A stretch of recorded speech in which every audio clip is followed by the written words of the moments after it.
na omode brain e wo kick off dwumade so nyame ade ne bono nkron epemu a Sir Joe Laka himself betrase no the myth production so atwa so sabre ye ba somewhere di kan de good about 10 de atodwa no ebenya brade de nyina nko we ben some of bokata na kan no pay the we afi sem no yatase no mako de ke we see on the sem you no pay ni here no person ka ho asem ebenya bre na also pick ya he ne atio so afu adwen kire bre 0551599933 0551599933 the officer Kebia no fa bre WhatsApp so the repayment so benya bre na yakan so e the amount right go di yeah some of the worker no e the aba no pay na yam wasam say NSS ne na mu pa o ene omo bre na aso NSS wa power ene da so ayebo omo nam na hudwa eja so asese ba na accusations ye ho na ye kenofurata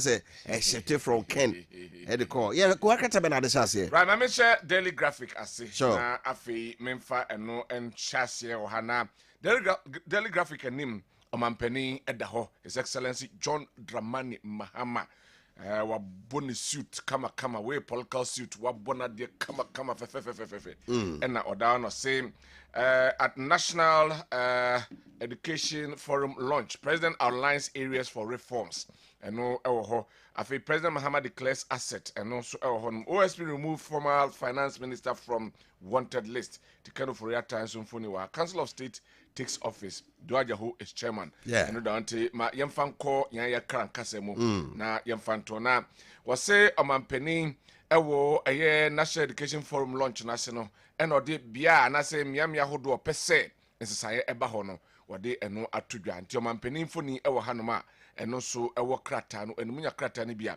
obehu ensema ewom afi uko page 13 of the paper ho ene ya chose omampeni President Mahama declares asset nano eno de koma the friends and auditor general say medie ni wa kata no kora o se medie ni mo de muntwem na osan wase me muskadada ntinya fe na me se me na ye yo excapade an kame sa mabio magana fo ho donti ena me sa ba se nie mabu ho a bibi wo mi mu ya ma anwie tinye skada mbepe enti wa hye na point say bosumi e besimu do e dey twato kra na wo so bia we declare na say na wo mesem wasem ka me ba be ka ho ensem e wo ha ana afei office of the special prosecutor o say afei dey owura ken watenenka wa kire be bia owo wa kire time awoba enti wanted list no we ni dey free so na mom wasan ye yi na so ye time no so no amade a obesan de na we are suspended the time no so no amade a obesan de na koso enti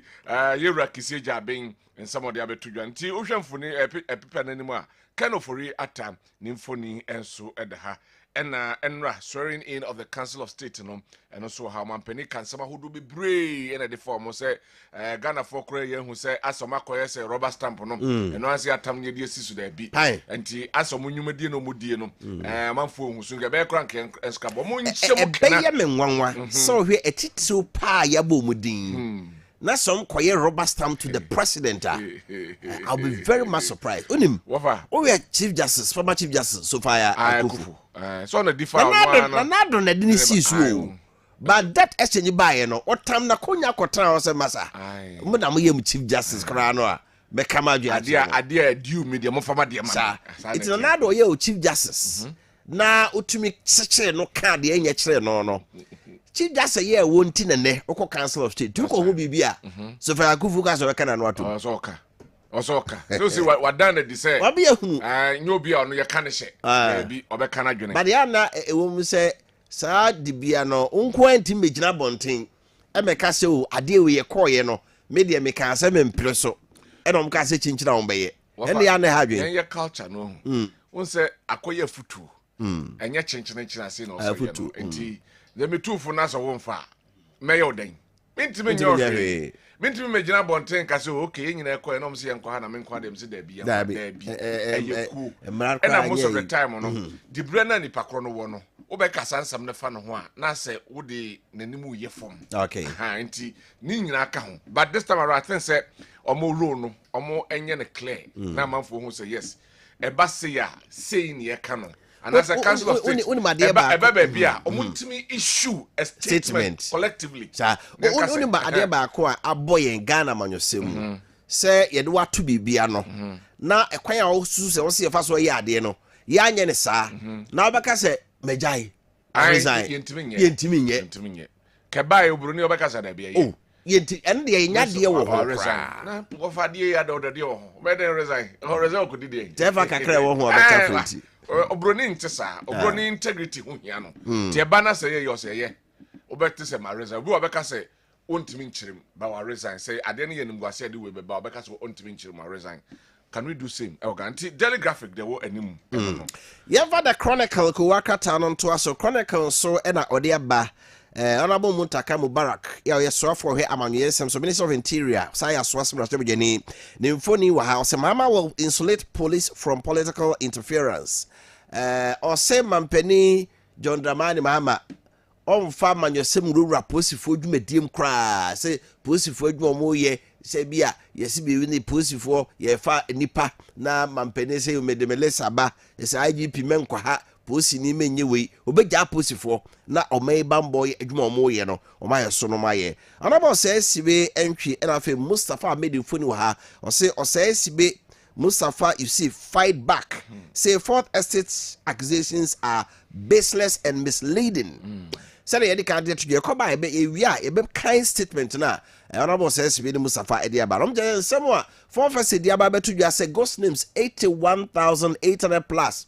yedi ashe national service scheme dimu a ejenkrofobia ketu edie no says be ene Mustafa Yusuf je say enye no kre we rurira sem na sem o makuchira cheche mu no nyina no enya bra bechichim osagefo kwa freku the fourth is shama manhene eno so ewo chronicle from nya bia obo hu sim nyina nchiremu mianko daily guide na fe yemfa eno entwaso na daily guide banner headline no as usual of Riata and NA or OSP we squared almost square off our paper nanim ha we show we nim no we show we nim na menim say me nim ho no obi abehwe ne nim na say OSP won sem busana we busano of Riata returns May OSP removes name from wanted list and no edakrata no enim afi oko ayeso ha girl boyfriend arrested for stealing 41,000 Ghana cedis gold we ensembia ababa wa bia wedi fie dunum and then the boyfriend store bia na chese o muko wia sisi camera echuom ne ho ensem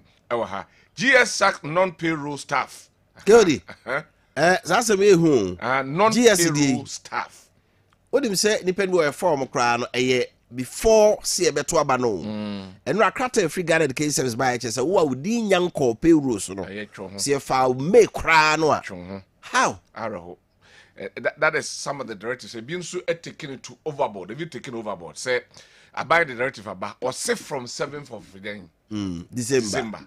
But GS the end the recruitment no May June July krada udinya ma payroll so nko ade a the question is that nipa na mo form that time no mo hia ana no mo hia ana qualify or they don't qualify and also qualify. Those are the questions we should ask. Baby a man kon e bana se say na be na obi su di ne tumi be ka se say na me de ye no de a yenyina yetim ofa yenyina yetim say ya form bi a May June July August mu ho wa kra de a kakra be pem ne ebi a de din kra nya ma payroll so bato da so akọ school okọkra de ya se ne din ma payroll so nti on traffic yeyina di eno ewo paper no enim I won't interfere in police duties Muntaka to IGP we a minister for interior ono no dia to just say ha police for modjuma memem ti IGP yo odjuma koso na e wodjuma eno a daily guide dia ono so a report to ye eno no yemfa the Ghanaian Times ku wakrata no to aso we Ghanaian Times eni ho a omampeni ochia auditor general ya ode ne asset declaration Krata watru ni nyina wo envelope mu a ode ma no o se declare assets by March 31 or face sanction. President gives ultimatum to appointees. Said the kai akane no amampene so on waye de leadership by example. Wo twa sapa a declare assets wi nti wo anso ya ba mu de bia no bomode ansa won so obeye ode saran so na Muntaka Mubarak de so a chese interior minister commends police for high standard of professionalism. Onabo Muntaka chese oba police for aba so say no se dum si o madwuma no enema ekoyie pa President opens National Education Forum in Ho.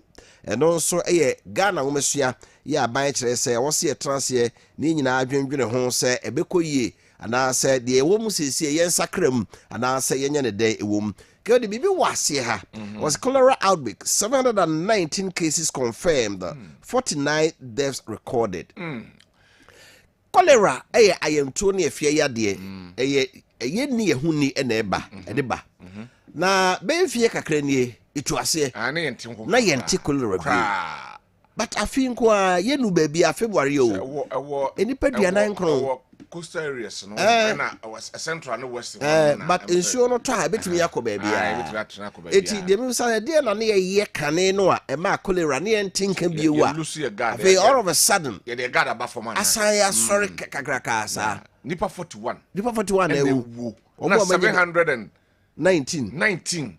ena yenya ewo Ghana yetibia recorded cases yetibia chepa the Ghana service where issue alert there but say omonto aso na omonye hu adwuma yi because cholera pa de baby wi ase adure there ni na fa kase no aso gina nsuo no say nsuo no nyina anye iti nsuo bi enipa no de yade bia no obetima nya ade ewom so onya ko wakata Ghana in terms of we no sorry sir ewom.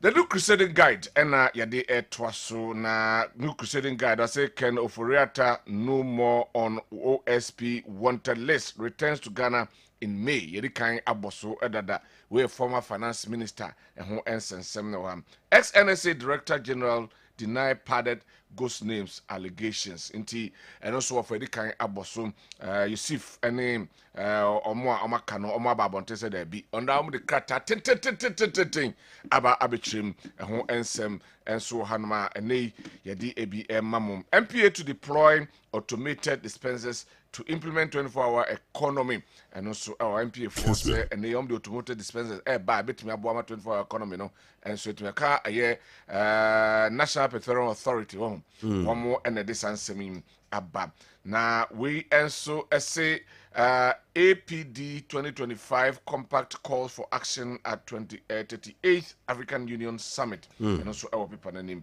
President John Mahama's betrayal of teacher trainees, a lifelong disdain for their profession and also our hand being so krata white and no say and nay teacher trainees and nay President Mahama buy or say allowance no it has come to stay. And that's why I come to stay. So it has come to stay. Well, they say who baby. Buy is here them say. Say a lifelong disdain for their profession. You know, and so at the Hanum. Yeva Daily Dispatch and Twaso say now can implementing Mahama's 24-hour economy. NPA likely to deploy automated dispensers at some outlets. Tamaklo.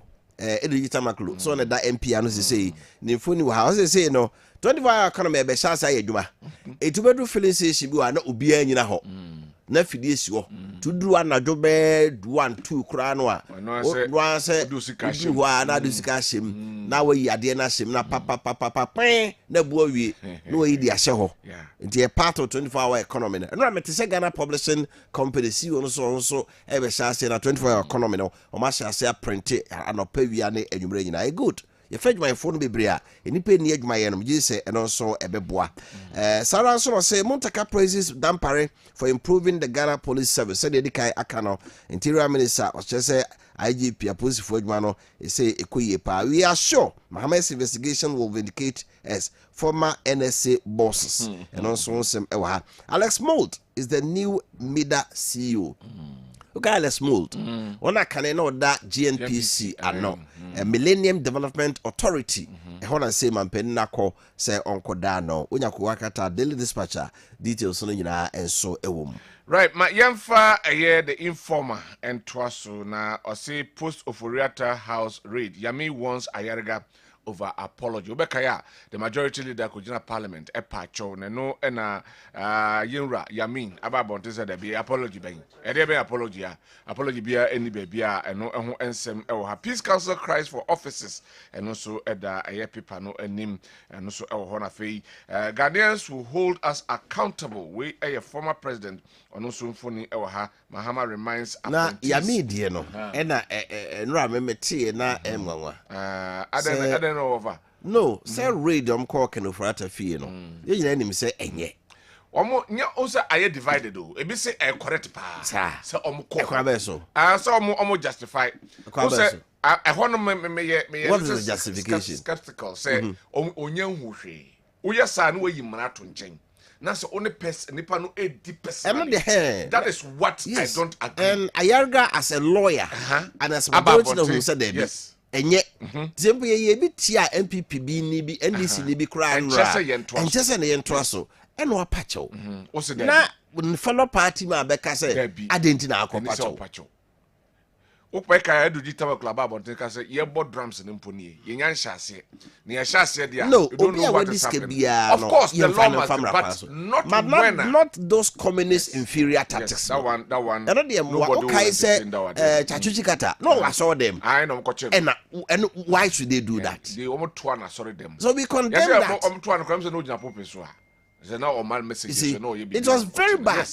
no ye kaseti aya and then so yentimi nkasa de yem koye that's right so it's very bad. What is bad then is bad now nti nche say tit for tat obi aye obi nti oye bi e de ma yes anya mamuo to be frank yen kan kire o say anya mamuo so bi ye bi ye na no na enye na ye condemn ye na so bi ye ye be condemn anya mamuo the thing is look at the right thing and no na Ghana for ye no mo refi say Ghana for hwe these things Ghanaians are watching ye no mo refi say Ghana for hwe so o ye no and to no mo you mo free hon now so bana be the same thing there. What is the essence of you staying there? Oh say ma me ma fa to ho bi okay say na na time ohini bi voter region and o ka che say school die o say na Ghana focus mampani sa pa na ye kasa kire ahemfo enra Kale Bishop Conference de krata ba say aden na we education forum na ya sofo ya Kale schools ne mission school do man friend and man pani be pacho simple you see it kasa kana na do to be ma voter region no na ma so almost to be about we don't do that enyamamu it say adibo ase ye kire say afi de ye mature ye sua ye nyini ye koyenim honorable yami we dey come again that come again and also peace council crash for office American they told you as a peace council say they face eminent eviction every baby on wonti on pe offices na peace council obi pe office mo montrem sao here office na inform enkotrem e wo ha Africa must embrace technology not be intimidated way about me and some no the two jano ebi and a paper no so a capture Ofie markets initiative Samuel could support farmers and also our right mameva the new trust enwie na yenya bre emoboso new trust anymore say na be used to halt annulment of public service appointment made after December 7 said the yaka say one more yesi e mo mutumi krata so mo aba for madwuma ebre trouble aba chese we yi wo mu nyina ya say GS for cry more appointment letter before December 7 na aka na be asem no court some judge directs NCA to shut down 6 radio stations radio station ba ko nsia e na NCA wode krata ko say hemuntum ebenya brede abebobo ni nyina so din de ade no maye ni nyina so ewom former NSA directors finally break silence on alleged ghost names and so yaka honorable SSB Mustafa Ahmed na afei Rabana Okon my friends ekra deputy no is it okay if you worry yeah obaro gift your worry Dr. gift your worry so omfoni ewa Mahama swear since Sophia Kufu 30 others as Council of State members. Why says Sophia Kufu? I'm singling out. So no. So my bonning now have long lineage to the NDC. I don't know na ahwemwa. I say only that line not to the NDC. But that is how we should go. It shouldn't be purely yenyem free more right. Na asante re gaba to ye ne sie. Also be a no or ye MPP ni no. Or time MPP achi no ontumi engotu na mapenefo. It can who the na ye dia kebeka se obi nso a na nado appointed as chief justice no ontumi ntu mapenefo. But it doesn't go like that. President Kufuor, even President Rollins Krayebi, Aka was not part of his party. Okofana be the vice president. President Kufuor the Malamisa. Ebe yes sports minister. Echire some who do bebre. Ebaye. Now Kufuor do ebaye Okofa e Martin Amidu. Ebe OSP. What you say? And ET Mensa was NDC as minister for so many years. Council of State member. and then they work off so far. I think say so when we say obi with that expertise now, bet me abuama Ghana 2.1. And yes, necessarily nipa na also through party. Dabi. Say nipa no hwe no mo they are fine. Wo ho no mo sabotage or sabotage. Kwa sabotage. But we should be no clear conscience. Not the development and then progression of the nation then akoma so. Why not? Say obeye ohene and obeye kendifo a emfa nipa bibia wo ye bia omo age otum se koye ntwa ho nhia. Eda wa ban beguo no unhunu. Yes. Penipa omo criticize o. Those who can critique what you do and not put you on your toes. And no man say na omo ye sycophants oh bibia wo ye bia. Joma ma lusu to this say obai obeka say omo beka say obi bia koye bo si fam no e no ko hu say da bi say na bibia anye rousey sa say ene ma koye Ghana for beto aba ma ye. Enti that is it. Enti Sofa Kufu at least ye nim bibia akwa no. Ofana konya kopeketi. Eko ka say Kenoforiata. Minu ya chim ni no. Weso de mo ye de enye. Opeketi. Mahama ya de na nya obeka. Set people no bit about people we want. And all single now. But Do Ajaho and the chairman of the Council of State. Yes, Do Ajaho. Yeah. Is the chairman of the Council of State. Also vast experience. Yeah. Eba memo semu. Eba say you need the bread. Ayo memo will hold a lot of notable positions. Ghana Hanoma. I think say he qualifies to be. There are other prominent people. I him for kasi and I won't go to me hene. The National of Chiefs. Salman Makusiata. Central Region. Where my hene. Omunina. To share pay 40. And Adiaba come and said, "Ne, I have for a cuscu pa." Of course, yes. This ye, no dinton chain. Yet deceive it all. And ya the Kaza. Okase akonya bi na tone no kodi yo. Waben hard to say. Your first sebi your feni pa hunu bia.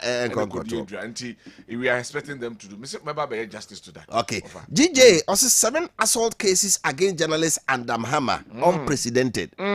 GJ for just say to aba na nu yai afa ni anya bosome name say na otwumi no kra mai sentrofo aya papa mo asuma agibini o ka dey see last week ewo RCC ongo sentrofo miensa yes ye di nkonwa buru bitrimu na ye hwibi asum ye nu oheme tawia of multimedia say baby o die bomb pie ma no eti GJ for just say abai ba ye nche but this period pa na sentrofo mako enson ena amanfo ayo mayaka de binsi da eti omampani momode no hwe na onye ho bebi we the new task we yemfa no sia na afi yenko Council of State bra mampani so in a declaration of access no yenko hwe videos no na yentie ba na afi nya bre na afi opics no ya sha ase na e de ho nkomanra omampani so in the Council of State so de ka aka no ye ba abobodin no e de akyerɛw na constitution tumi krata e ma omampani kwai no na opa say ni pay na betimo dusu ogia ho ya jibi National Council of Chiefs National House of Chiefs odwumtrani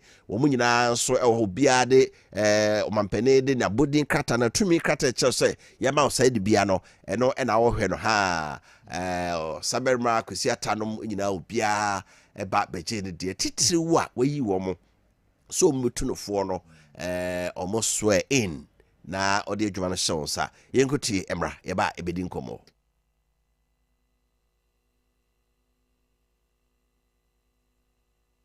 Even as people are calling for its abolition, the youth seems to have some confidence. It clearly shows that the things of the past, certain things in the past were not in their interest. I want to assure you on behalf of Council that we work as a team. We will support you in the governance structure, in the discharge of our constitutional and statutory responsibilities. It is true, many have questioned the relevance of the Council of State, as you rightly pointed out. Some have even called for its abolition. But I want to assure you that this council will be a council of a difference.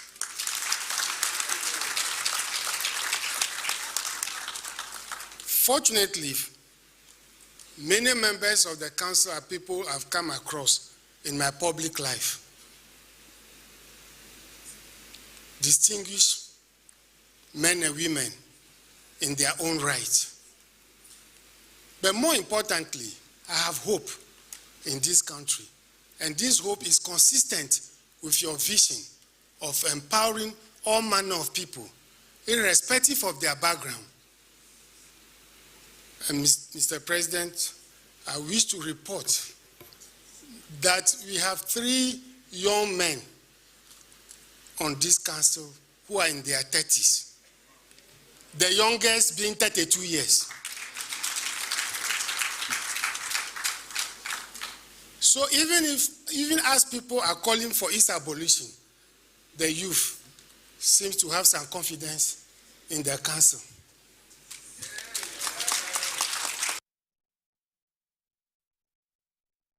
Right Honorable Do Ajaho.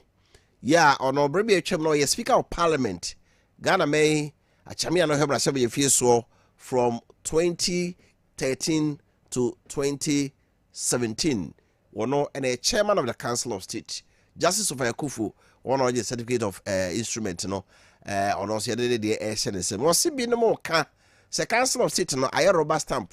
Or Montimin kebi bia de na nye krom nka so o sebo se Council of State we de e be different e be strong kokra adwuma mo be no enye se kan de Rackletos avoka or also he made the list or also na oje the krata mampeni de ama no e chese majiwatum se Council of State no woka ho enso bi na do aja wo kire se ya na Council of State aye mpenifo pa no we de mrantia wo masi so abam na ba kwanya mfie duasam no kai this is Western North ha how na nipo mi na 33-year-old man se onko ka ho no mkotu mampanifo independentfo no ka no na brantie ono so ka de ogidi say ya ebeboa mamabunu wo mo nso anya adwuma yenkotie mampane His Excellency John Dramani Mahama ebra oso mo no de ore etudwa.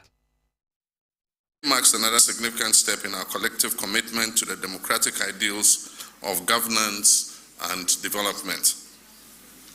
The framers of our Constitution in their wisdom envisioned a governance structure that balances authority with sound counsel, power with prudence, and leadership with wisdom.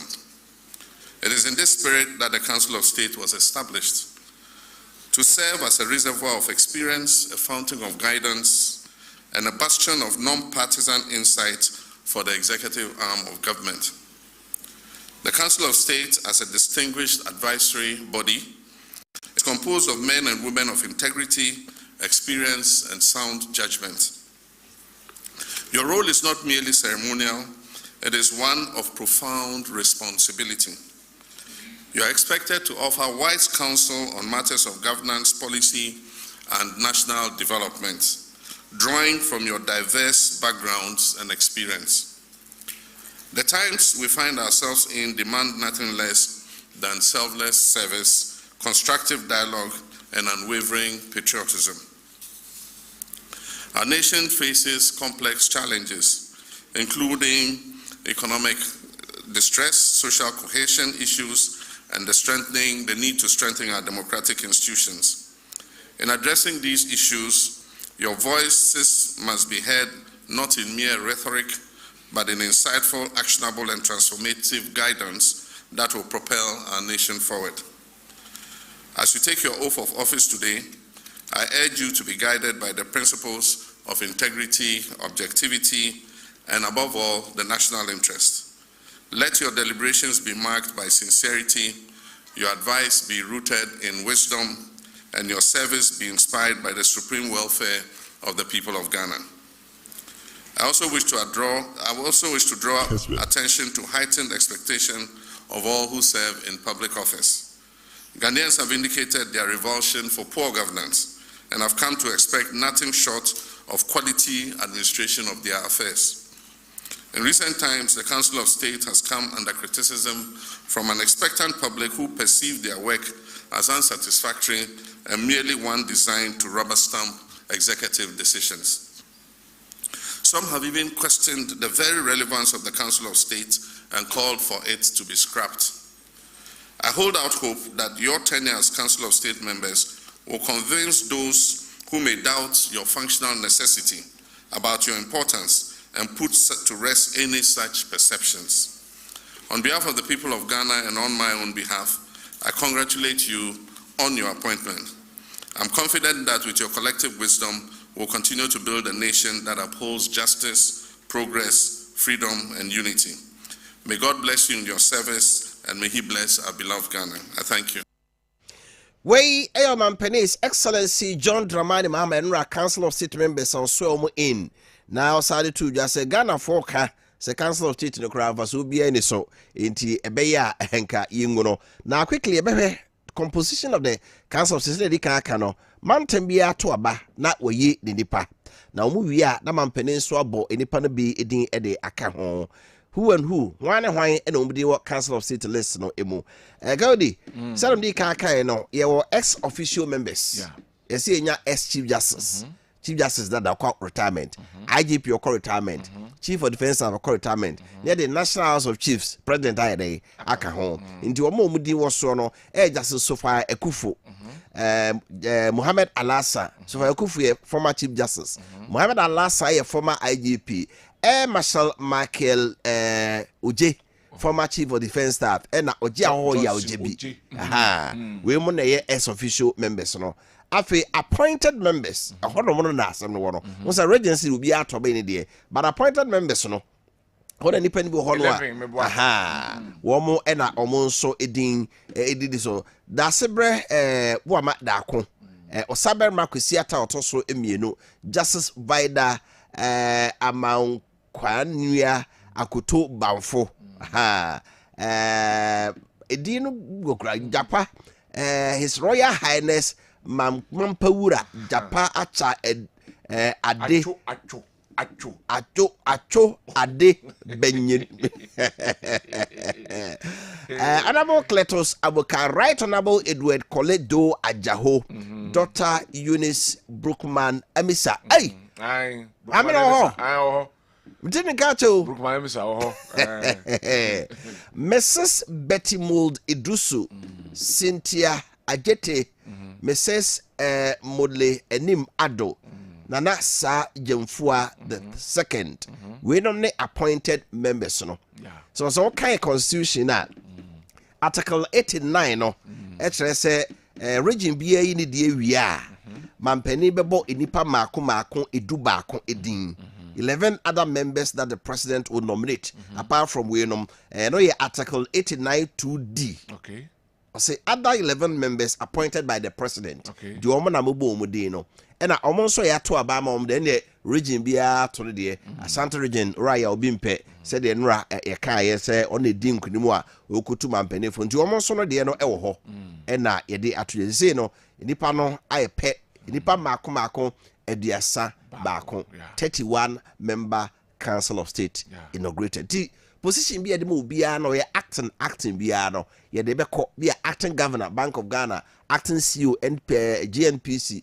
Nina Mampeni Bako to when say no mayeno, me send nipa we son ko actually, more her son fata, a Jumano on toaso, on San Fatansoa, Moncantrebe. Na muntumefo etaso mu a na ba yi na fro na oni mame kofa the second video asa declaration ba na afie nya pre na eno so o mampani kire say ono japade no we declare japade o bia ama appointees up to 31st of March so bia so declare the access na Ghana fo hunu so we na wo a wanya wo de no wadwuma na kra no ebetima age fro nsem asa declaration yenti yehwe eno so nsem a mampani tu dwembre no a o declare the access no. Receive your form, just like His Excellency has done. You don't seal it. Kessben. We are going to open it to see exactly what entries you have made. But when we are looking at it, what we are looking at is whether you have not left any blank spaces, whether you have not left your bank balances. Some may list all the banks that they have, but there will be no balances at it, and we will call you to come and redo it. I've also taken this step to send an unmistakable signal to all public office holders. I've just performed a simple but brief, very important act of presenting my completed assets declaration forms to the Auditor General as required by Article 286 of the 1992 Constitution and the Public Office Holders Declaration of Assets and Disqualifications Act 1998, Act 550. Ghana's assets declaration regime and its related activities have often been shrouded in secrecy, and only unless in special circumstances compliance is often difficult to measure. In times past, I would privately have presented these forms to the Auditor General in fulfillment of my statutory obligation. I've taken this step of presenting these forms publicly as a way of injecting some openness and transparency into the process of assets declaration. I've always maintained that while it is all well and good to punish corruption, a more effective way of addressing the canker is preventing it from occurring in the first place. I honestly believe that if properly curated and enforced, the assets declaration process can become a sustainable tool for tackling corruption. Corruption by nature is insidious and thrives under the cover of darkness. The more light that is shown on it, the more likely that it will be fought successfully. Those that I have appointed, that I take the declaration of assets very seriously and expect full compliance from them.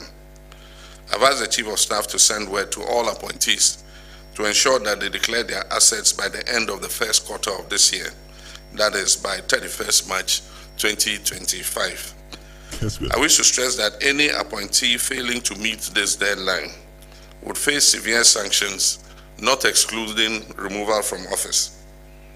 Even as we strive to hold past government officials accountable for their stewardship, I deem it even more imperative to enforce anti-corruption among our present public office holders.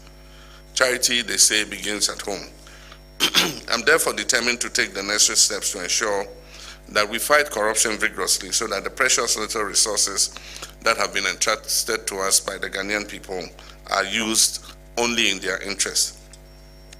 There have been issues raised about Excellency John Dramani Mahama, a brand row declaring access no. Some of the two just say, you know, waste with me a quick jet your dream DNA proye.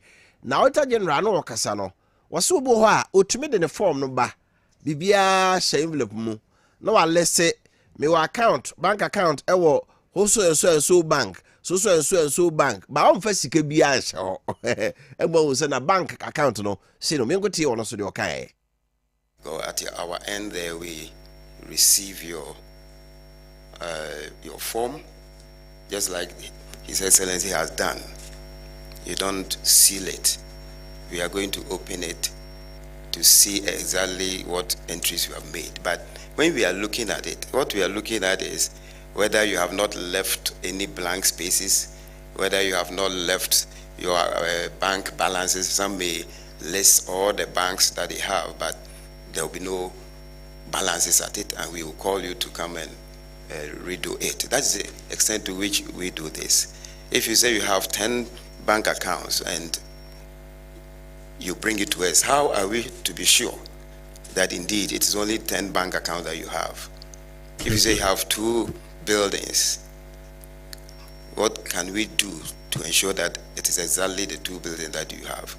So reviewing the Constitution, as His Excellency has said, I think it's a very, very important issue that we have to take seriously. And we also support the publishing. If you submit your assets and declaration forms, we should be able to publish it freely. And the time that you are leaving office too, we will publish it to see the changes that have happened ever since you started in the office. So, right, we Auditor General, Urakuya Mabuatin, and also if the proper Muko Biosono, so say beer. Near my tray, where the blank spaces be a one fan show, one for BBS and mum. For now, no dear, so the brown said, Messi Dime Akumaku Idua. Omini to me be a some quack say ampa, or Dime Akumaku do and son of Babemo. Say what the amount what church or no, say a no cress and no cry. Omino crying. Omino cries on the publish it. Ojidi is a constitutional amendment a yebe no. See to me a sacramentum. Na fedi and Kawajapadi a wono, ye the 2 jamu be huno, who be frabemu, and ya sa ye bio, and who say Bemu a chrono, say no Japadi tia, and Ka and Weboa. Keodi. Wafa, Joe Latte. Over to me. The ball is in my court. I'll dribble to go. Don't worry. Anyway, Bamesha said from the Council of State. Na menka ehun asem. Wafa, in the first place, Mamensha Juma Potia, Council of State aye ediabwa Ghana. Those say a mabonting. But say enei amampeni bi ebetua na mobi. Na Ghana for etimia backlash na. Menya sure say ebetimia Council of State efrim. Because omo na efutufo. About issues of governance, about issues of policy, and then Croneba, Council of State, and a yoma sedie, so omutufo. Na a bampia, a bea from the Fourth Republic, eba besitamia, within this Fourth Republic, there are certain situations, there are certain policies are aba. Yanam for Amafobus, I said, Council of State, no, and you may dear but potty bang, and a umudi woma. Enti ohwe nipa titreni nintina ewo aye Council of State no so na omo betena ho masane mo ya bana na emu evrem. But do you blame them? No blame mo akosisen because omo de na advisory se bi mbetufu na se wo mfa fa na wo mfa eno enche se bia de wo se meka no minti minka ba se de bia aye kanom ade no utufu na wamfa utufu no wamfa utufu no wamfa ka the honorable thing na obeye ne se eye se be ya enimguasem mebata me de hunti kama resign na kama cotton but yenhu bi wo Ghana ha we hardly see say amanfo resign from position B including the Council of State. Now my advocacy and say Council of State is a very good body. Now they should go beyond, and I said their mandate should go beyond just advisory. Mandate say ombetimene aban ajojo. What I say, let's send into consensus. Na atumi na anko executive nkwa. Because there's a number of say about 31 members of Council of State. Yeah. The 31 as against ebia aban encrofwa ombe jojo. Ebia aban person for ebia political reason. Tia jojo, then we take it into a friend saying votes. Now say ebia yakochia ye no. Council of State, ya there yomo because region bia on a representative. Yeah. The Ghana for a pese ekoni. Now say executive no adini to me and they implementing policy be. Eba sa policy sa aban weba no abe implement it. Na weba no abe ye free hono etu betwa. Because this time around a elders are ye dusu se omo wonim de e wo nyansa e wo experience e wo wiase. Ena ye de sa we na momo a omo nyina akotra so ma George won ko say okay ye nyina yakosa aben kromi na koyese koye advisory nko a sebi o wo mu ni any mandate a ebetimi ama enhye bi aba wofa ebe rubber stamp sa okay wonim de ntia me megidi se ese Council of City ye free ho constitution kire se region bia to aba eyi nipa wi a o mampani emo kane IGP kane Chief of Defense Staff kane Chief Justice no President of National House of Chiefs nka ho no sa mo nipa mako edu ba godin nka ho KOD se nipa we yi amampani bo mu din ne kire se eye ono no krofo a ogidi se ombetimi atunufo ene odo omko ho na nanka me ba o enti omokotra ho a enye tumi bi ekura wo mo se bibi ba on se so hwe countries mo practice by camera system no your two parliaments your the lower and the upper it is all the for LGBT asemo baye okay article 106 of the 1992 constitution article 106 na kire say ye mra bi e wo parliament near the comma mampani a o mampani e wo se mra no ba mampani ho a ohwe na within 2 weeks wode ne nsasase ne di mu ne mo se mampani gi se bibi wo mra no mu na se nani nye ho a de o ye ne se otwe kata koma speaker se me de mra na koma Council of State so benye dai omuntumefo ai ejo council betu mampani fo se mra na parliament aye no eyi ana senye but ko other countries na on practice by camera na eko second parliament no more ajojo abobo me say ko kan UK de House of Commons ye mra na ko House of Lords no ma batogu Your mampani asem bia debi enye rubber stamp asem bia okwa American so a House of Representatives ye mra no na so mo mpe ko senator na senator batogu eti ase Council nya tumi eti mi ka se debi we ye bad law of a horn can member, not can be but a advisory, dear. Not can be composition. Measure advice in a year now. I can send more that mandate beyond advisory. Okay. Near her composition. Okay. For the president to elect 11 members at 10. So I say, and the child say, one more about even though they may have knowledge, but the end by your foot. Into one chakra say, can you know? Not region sign any organ. No, do 10. Before from 1992, you do. No, 10. 10. The 10 of Mampenin 11. 10 and Shatta 10. The more matter about no, as I IGP, where chief just pay, why chief of defense staff are pay. In a way, 2 million, they say, I can say, yeah, Magana, Mark Council of setting yet to me, and yet to me. Tina make us mandate beyond that. This is also America say, state be a Senate nipa mienu. The Gagana higher one van say 16 regions, no. Nanka region be a 2 nipa mienu. Yes. And my basa Nanka koye 32. Yes. Oko America, omo Senate ni we are a vice president and a speaker for the Senate. Yes. Edika we mrasha be for we akotranse a na no go bubu table ni na bibi omo dwene ho no se mrante ewum nanka ko Senate ho na nanka be hwe bi a Ashanti region ye toba yi ahemfo ba ohene ba ko bi a businessman ba ko Greater Accra the lawyer ba ko omo the entrepreneur ba ko na se ni 32 no kotranse a omo say no. This thing will not be in the best interest of Ghana. So we won't allow it. That is what I'm talking about. Enti enkoye omanpen still asali to me national your pen or ye me yi se munu so wafa na beboa me a wafa woni me enti wafa wonim se de me pe enti wafa ene kwa kasam na se wo se kwa akora da bi ben se na akwa bibie wo enti se yenya meme de ne kwa se yenya another friends in lower parliament wo Council of State no kwa fa so compose no should be different. Yeah, but I mean Kessben back on show. What can I say a bra former President Kofi Appiah no Justice George Wood. Now I'm saying one of the youngest in the at the Supreme Court. Yes. And a president a bone didn't say or Chief Justice. And my Justice John by for that year came or the Justice Pega. Almost already I said no. And the Jumano Kromajai. Because omo Mamma no abano. Would you junior? Oh, you junior, I want to make Chief Justice. I'm a DTT mom. Yes. And then Justice Sofa Kofi Council of State was a quite a fast selected appointment to the Chief President Supreme Court. No, I say a transparent. And then who want to work as a Wofa. It is a way Muntino, and I hear GD say Council of State now a money position. I didn't hear Magana.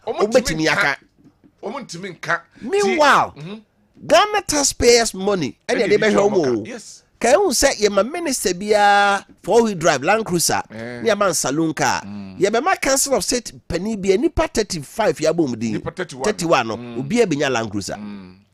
Ubia or market ya, and minister secretary difference kitu be them. Almost certain be on Makubiano or Majalawas. Or we entitled to a lot of things, to me, they should be the people's representative. Abani be on to cast no. If constitutional amendment, a constitutional review commission, yes.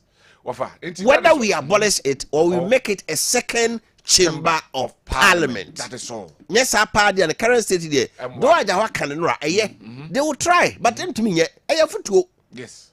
Do I also be different? But we are the your foot on my president. The final decision, president. The bar stops with the president. And the Mutuno for no one far. Resign. Probably also the old can a woman a power by your far. That's why I'm saying composition in even a basse electia those into the office now.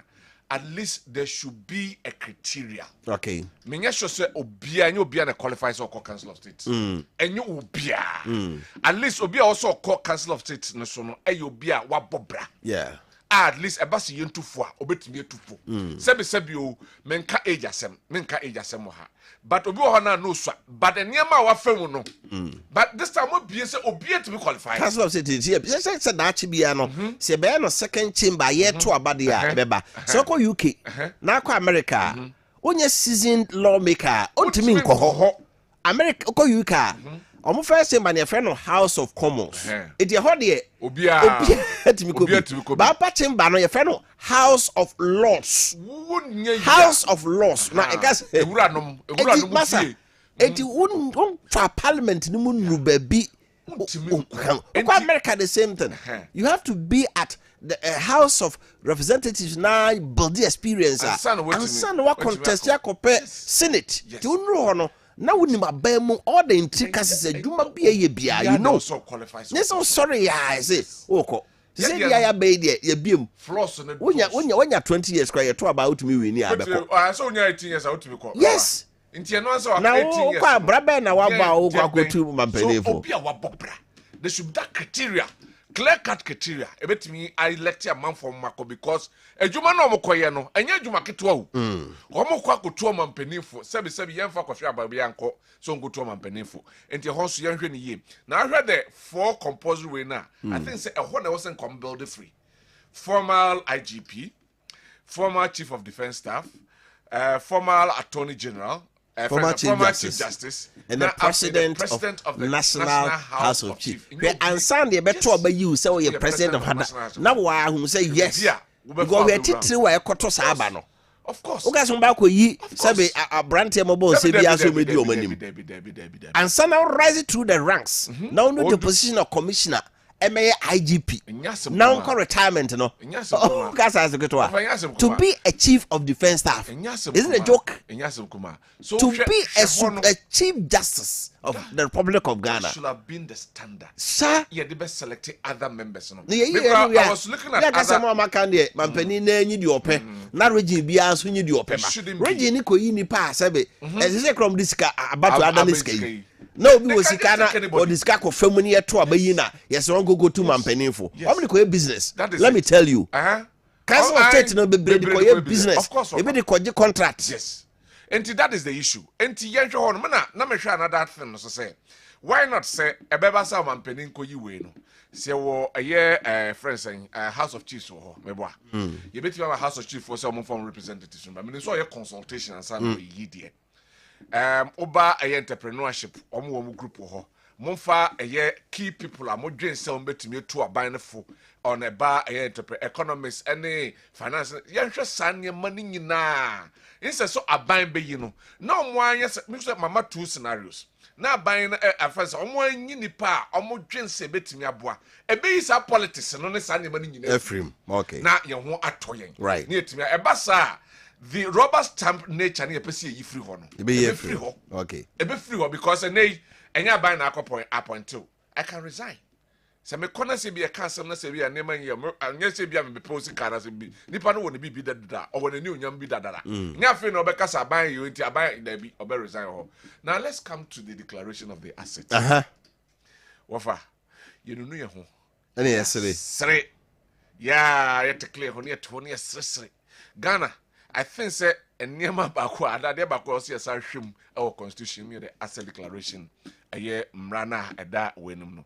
How can you say so obimbe declare an asset one tronema no on fancy envelope mu without the public na observe no knowing anything about asset na we declare no without the auditor general going to verify enema wo tro breme no correct and answer no correct. How can it be possible into owie na chire Waba no catch yourself well, when na me wadada. What will you say? Impo, according to the Auditor General, adi omo check here a bank statement, say forms no be being empty. Say blank and I don't know. What Roshim say me see die 20. Only to me be a so called he say. Adi na try any no correct. Aren't we giving room for these politicians to be corrupt? Yes, sorry, I see a corruption. But yani amo kwan say omonye corrupt because any smart person yeah so man natural constitution no politicians ya don't try mama musa time I hear to referendum 1992 no now him the constitution we don't him good it omo atromra so omo atromra no to suit them yes. So who study jurisprudence nipa no bi adwen ka mass no adwen yom say emra yade a mpanifo bi twro e de bo mo ho ban se be ya omo de omo bo mo ban na omo aye mra na ma yensi eni so And these are one of the examples. Okay. Or my yemra say, we say, but no, the ebedi no, what thrown in such a way, say, entiminye day, any no. Yeah. What throw the court, but the Japadi or throw say any diano. Say, Ninia baby, ya Japadiana, would need Dinko to so the core, ya. And did that be a catcher? Those are the things. Enti say obiko appointment and as a vetting committee. Na man for question na otimi anwa. Eya yemblem ye ho. Because nipa no eba no maybe the quiet fast so man declare assets no ya anya sa. Now me sign a tax on mampeni. There were certain things ordinary see from say yenye and I mean whether that friends saying condition war a constitution no entrench and as but on mampeni to be the next form say ministers or teso. Emma need to meet so there are certain things like the asset declaration. One for clear cut way emra. You say be at the 1st of December, friends, a match will be any clear asset. One for road and yama exactly they should do. And for to and I say one man for and I say the auditor general. And for Sanya man and to say you bet me in your quiet aqua room. I do so was some you who say no crack abia adebia tia yato on some whistleblowers bet me abem man for bet me about and I say a more bet me to the grounds. I investigation about the person and sana. Yeah, that public office no amana and as you are accepting a friend saying as a declaration form now you are accepting now a basa mere paper. Near the Koto Honum they offer. You know, no, baby, I not true. Interesting. You have for no, now anymore. Right, and they young fan to just say, Odophobia, our 5-bedroom house, and they what.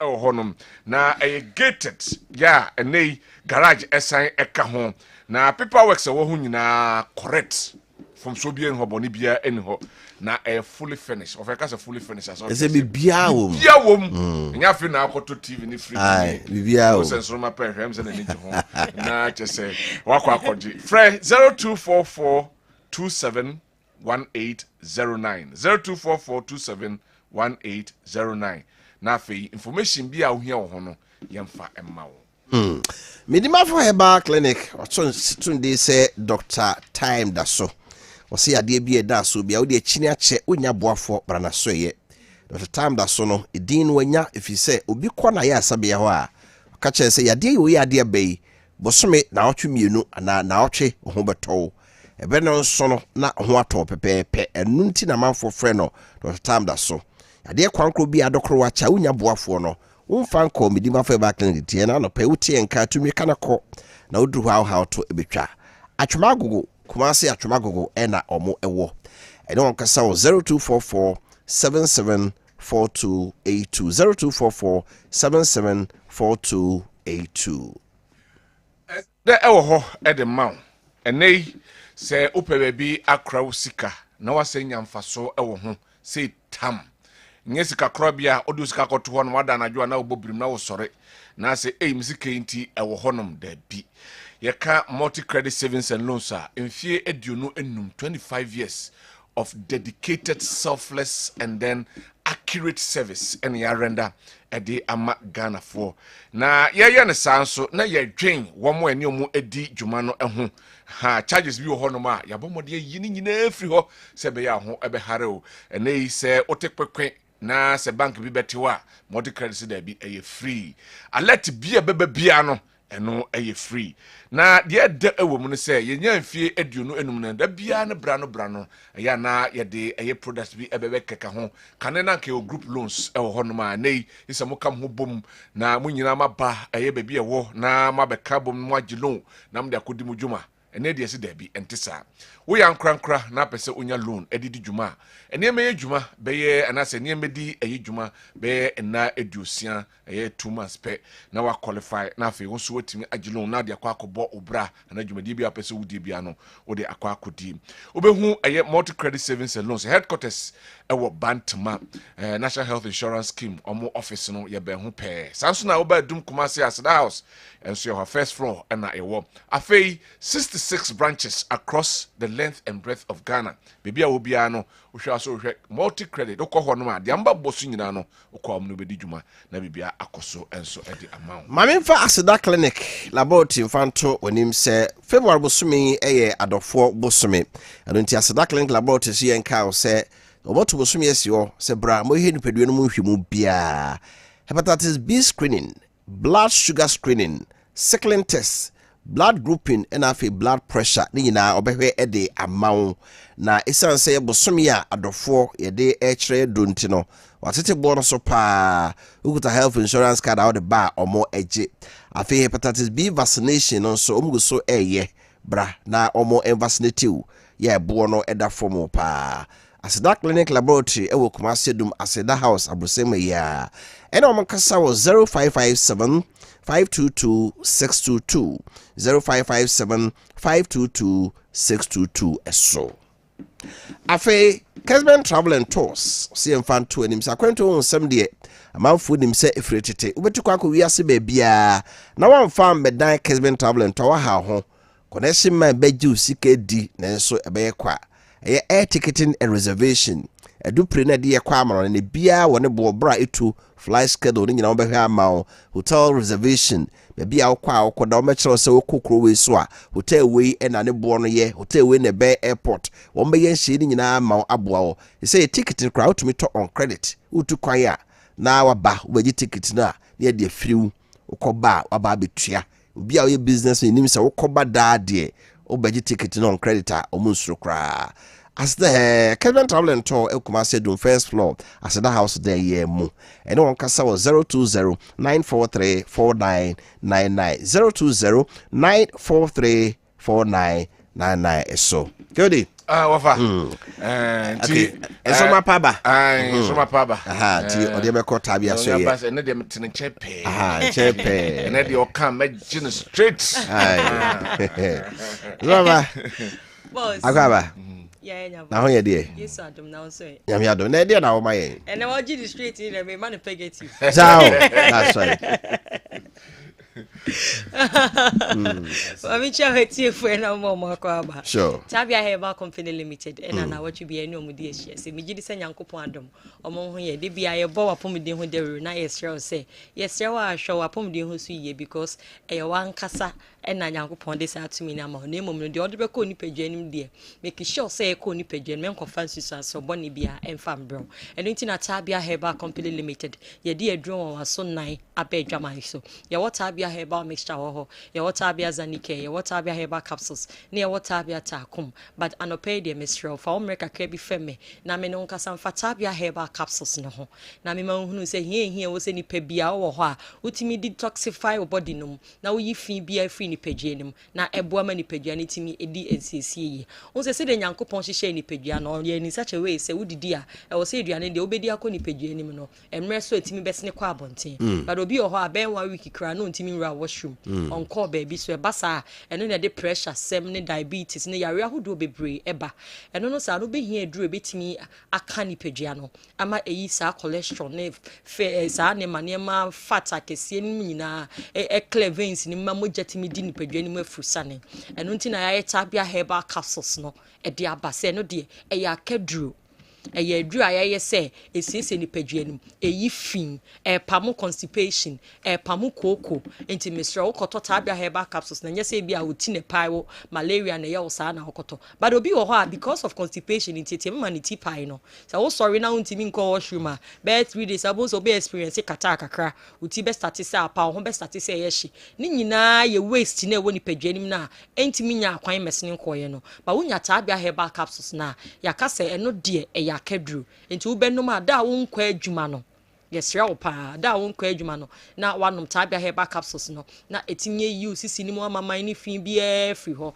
apart from that no bi a wafa afuro wo ma akola no fo me pacho wo nya fedu wo twe no Tabia Herbal capsules no ntimi nko ho san nkofo me nsa we de Tabia Herbal capsules no enye wadanfo no enko ho na emo obi bia wo nka ho ne de obetima nom Tabia Herbal capsules ne ti advice say ni pedua ni prepi no enke be ya se onom no once every week ni ti say bosome no wo 4 days wo mu a wo de benom Tabia Herbal capsules no wonom cry ebe sa ka 6 because capsules ni chemu 10 Iti na watching and make us say manusi na okotobia na uyi ba akwa enyume ekonomo a o na watch say Wednesday say what say you ba akwa sanum ansa na na watch biem enti eduro na akra beboa enye say bia ye tinka say other pharmacists no entimi emma do sigini ye me pa ocho ukona okotota abia herbal capsules na okacha say fa mixture ne konomo a enye ye duro na ye duro de ye fa mixture ne nom ena okacha so wokwa nom no ene ade chi anom ampacho enye ye duro no o se lady ni kasa o se tabia herbal capsules ne de ye nom no na watch se bibi ni na bia kwa nipa wo ho wato wantimi ancheche se do besi anom na ye numbers ni egu aduro no ho o be frɛ 0243 686861 0243 686861 and answer 0245 749206 0245 749206 o frɛ na dia opese ohunu fe do no bia ye be chechero ama wate ase ye won krofo bi wo ho a omo yare kese pa ye koko emfa wo ne ba bi a afifiri koko ho ye ba so a ne titu se afifiri wo to ano ho na aya na entenase kra no de ma wo se me ka se bia nipa ko panifo bi atonsa afro se o enebra na ye ne won discuss bia adwuma bi ho asem na koko afifiri wo to akotena o manim a sugar wo nai ba akotena o nai ba akoso de ba sa kra it doesn't speak well of you. On say nyam panifo nim na akotena mi ho na bia na koko afifiri tu nti wo kwan ya ofa so awontena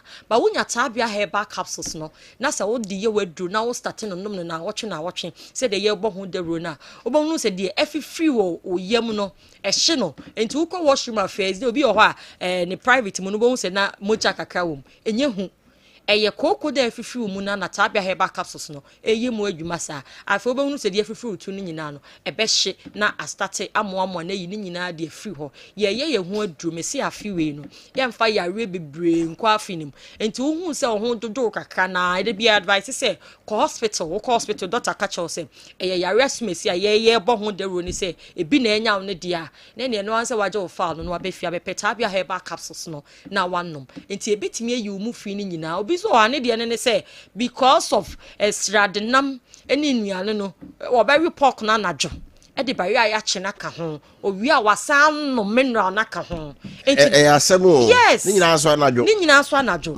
owi enye say bi ko konante kra owi ya no say da otitiwi ho anajo ebe de na nipadwa na timi ayemu adwuma e ba sa wo sisi wo veins no enti ni timi enye adwuma kra eye say dia wo be ye kese obeye kese pa esa de pressure beba enti ni sa de 2% sa kese na waye moroso no utimi twe kama ebenya normal body count na e wo so unya tabia herbal capsules no na etimi twe ni nyina mimi ti wo ni minum bi on se me hu se me ye kese kra kakra na misuro na manumbi na me detoxify body no na afi me ho atomic kama ade aya na ye nya biem ne se enkofofro se eduro no e kan ye pa cho me kasa na me se ya kedru enti wonum a ebe kan kana ebe kan ni nti ye si yidaba akufri na watching ne fati na fie me eduro ni nya omu adwuma obi o so nom ne na obi a ne immune system ahoden so nom ne na obo hu se obetime ra washroom be 3 times e ye normal efi na de kye kokra de obetime akwa adwuma but na ya ne advice say first day no obenum na de betina kemu ti say bia wo tu kwan na wo yam nso ayi kutu from abubomu na ebubomu o yam wakura washroom wakotena so o chen hokwa na okoye ni chat ahodo but still ade si wo ma na ne also e ba asa na lady ni ka asem de ma me konom tabia herbal capsules ni bi wo di tu kwan ya mamu nim say ye ka ase ye tu a straight to Linda door enu ho de na asmato won kanche de oti wani mun kanche ne nu driver ne so no na bibia CSRO ye mpese sa de ni besi ntimi pa wocho tabia herbal capsules ne de wonom a tenafie ma ne nyomu adwuma e ba sa wo de preferably no ma wo yemu na ho kakra na enom aduro nti wo sori ahomache be kobo be 6 mu ho na wonom tabia herbal capsules no sima du ntem wape waduane ye de nchi ne hwe betima di mu betima di dokono fufuo wo wi a watenafie ahwe se aduro ne be ye omu adwuma wonom na anka wo da na ade achi amennom dina watch dosage na so fama ye wona wo yemu adin se de kra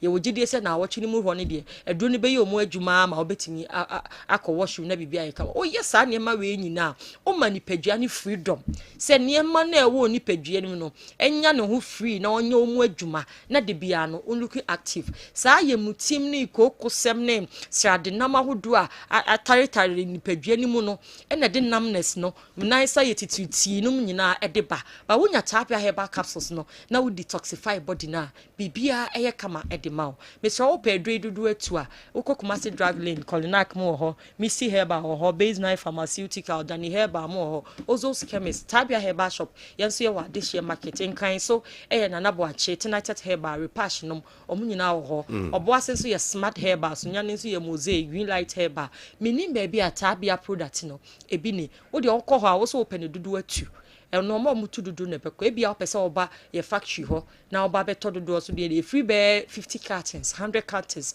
call you 2000 1000 so de duro no ye ni bebre wo betimi abeto ba ko ne de enu ti na nyankopɔ amankofo bie pharmacy ne herbal shop no ko hofa pressure no kogu omo so na omo so fa pressure de mre ye na yenye ni box se be ya obeto bi ba wa wo to ne de ye ba Kessben say no untimi enso yasen de ode beboa en so obenum ye duro no automatically no okoto ye duro bi na onom a wa sponsor ye say ye mekasa wo Kessben na ye no medi nkomon fa Appiah herbal product ni ti de be ka ne say yare a mebebo so enei no say sa na tie wo nipadwa ni ma koto Appiah herbal capsules ni bi na ye nhwe de nyankopon be ye nipadwa no e de ama ye numbers ni bi na ye sorry so 0243 68 61 and I say 0245 74 92 06 0245 74 92 06 and then what screen is so no be all TV be obetimi afre ade abaso na me wie kra no boss na on say wo ye nipadua no adwuma nyina awie a eno nam de taakum no mama KOD pegative ni de was man taakum mama taakum aka what ase na otimi edege opegi wi na watimi amanetima ye ne de na say one wife and the security into you what tiepa ehwegu na se we direct to my we straight from the oven to your ear it's on your Appiah taakum na me sure eno ye taakum no body no say one thing man ka say one thing hono taakum no de guy negative de one ka sa taakum de o fe one say the tattoo etu unya Appiah taakum na eno ne beboa wachi ase ye mpamu eduro eboa Rosio sex life no e ma de ne be ma no entimi nyina so yi ahwiegu from no sesa na ade kuram kama na watimi ne ho kani e de ahiem ya ye eduro we de abase be ya edem ntokosem ne nyina no ebetwa na bibia ayebokọ ye numbers no e ne dash screen no de frey ye wonti ase bia no ye no ndi nkom and I say Esrapa Appiah herbal Mesha Appiah herbal takum and the account home 7 brain no abaja for trase na fe yedi nkomo afansem a egu apron eso no Dennis Akowa communication team member for the NDC oha Saransona biawenua Henry Duaboaten also ababedu Bra mo trans me message me no be Masaudu from Bantama President Mahama should stop throwing dust into the eyes of the good people of Ghana. Asset declarations much ado about nothing. What are the assets he declared? It's a political gimmick and a recipe for mediocrity.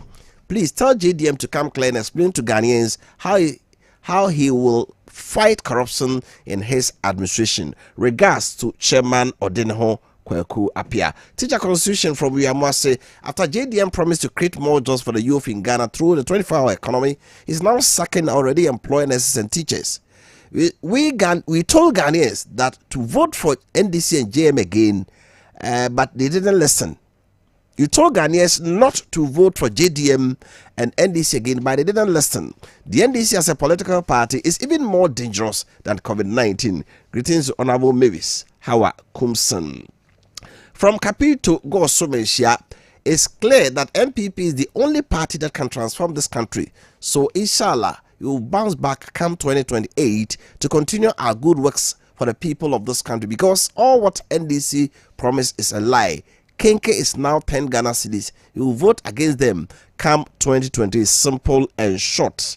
Mamifa we intro. I am King David from King Dave from Efijase. Wofa Enke, God bless you for your good work. When MPP were shouting people should go out and vote, Ghanaians refused and voted for JDM. Mr. Clarence agent now appointment back on sack bebre. Oh no dear, yeah, what they abandon. We abaja for atrase. Dennis Akuwa ekasama NDC oha saranso na Henry Dua Boateng wono nso ekasama MPP omo ajobaja. Dennis, yes sir. Akwaba nyame adum bibia boko. Great. Na appointment no the nankwamu na say the John the Baptist kubusa Yesu no. Was say one of the obano and I hear for kwai. Oh, I say I mean the young people are we cha yegusu here the Asian the and yeah, Papa John Dramani Mahama so no. On my yet say he will select people irrespective of baby awufia no one so bit me ide we share oma all yi omo na there are people they are technocrats ebi mo okra they are not even partisan people because of bit say Professor Jampo any some penifo ya we yi omo nyina these are people very learned people you know say so mo manage the affairs of the country bit me ide aboa enti no ogusu a odin hihye pa egu akwan mu maye ne yehwese ne a niema si ko eye na anu ya obaye ne haja na haj fee na yenu no mo ye muslims esu ho enne yate so se hwi enne wo hwe se ne a wototototo niema I mean residential fees and Legon students cry I mean they were crying so much about 3,000 Ghana cedis yate so about 2,500 wo hwe ministers do ya papa Akufo-Addo F5 about 124 wait me ate so se hwi aba 60 na ni nyina di adanse pepe se Papa John Dramani Mahama owo ani so ade hunu pa bi mo man nti ye de yegusu a ye bo na chi dom ne yesre Ghana fo nyina se omo fa mpa bo nta na chi na ye nkoso enye citizens and not spectators just said the former president Akufo-Addo ye de kind said the be o man ni betimi afa no ntuma pe fra because ni nyina ye ya ye nyina no ye nyina right that's it Henry over Akwaba but you so bro over na ho ye de what the other man na etimi am sorry there na ye ho ya anisa of me chao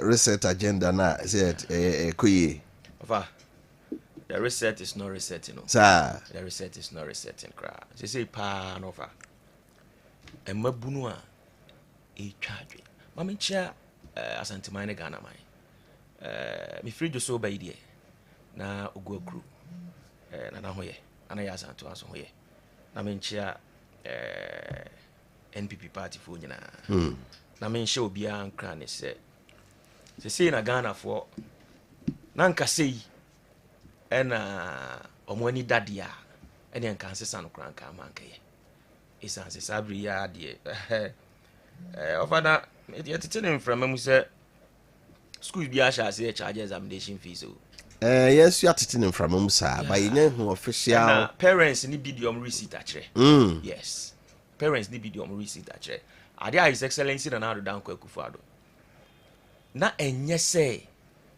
Ghana yenya ye ho amana bro so na mum me as a teacher if I am telling you say true say ye control social about 10% of crown on betron social no omuntimi graduate omuntimi control social no because of registration fee okay enti His Excellency na do dan Akufo-Addo nyanse mu no so there be yemwa ne yenso awofo no asene na yenko na me bai okokuani bi se me fa nkrama na me bi say ndisi for say na hwan na e ka no kre no enne we si ye tukoko mu ochina we si ye tukoko mu you see say otwantro e de beji akonwa this is the end result mesre Ghana fo nyina say yes na eye onyankopon na opese Ghana for experience John Dramani Mahama bi na ye hu amamuo no se na efwa because His Excellency na do any Alhaji Dr. Amudu Bawumia